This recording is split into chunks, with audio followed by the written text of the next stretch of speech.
2 இரும்பு சட்டியை வாங்கிட்டு அதை எப்படி பழக்கலாம்னு யூடியூப்ல ஏதாவது வீடியோ பார்த்துட்டு இருந்தா அங்கே 2 நாள் ஆகும், 1 வாரம் ஆகும். ப்ராசஸே 1000 ப்ராசஸை சொல்லி வச்சிருக்காவ.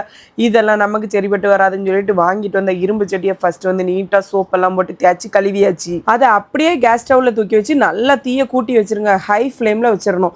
ஏதாவது ஒரு எண்ணெய், பாமாயிலோ தேங்காய்யோ நல்லெண்ணெயோ ஏதாவது ஒரு எண்ணெயில் கொஞ்சம் கொஞ்சம் எல்லா சட்டிலையும் ஊற்றிக்காங்க.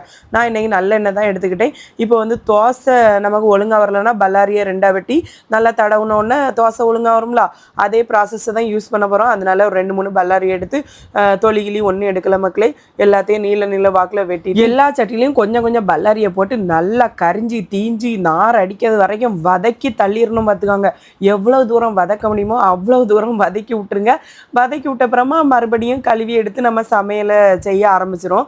நான் இப்படி தான் மக்களே பண்ணினேன். நீங்கள் எந்த மாதிரி பண்ணுவீங்கன்னு சொல்லிட்டு மறக்காமல் சொல்லுங்கள். தோசை கல்லை மட்டும் கழுவக்கூடாது, தொடச்சிட்டு ஒரு முட்டை போட்டு அந்த முட்டையை தூர போட்டுறணும்.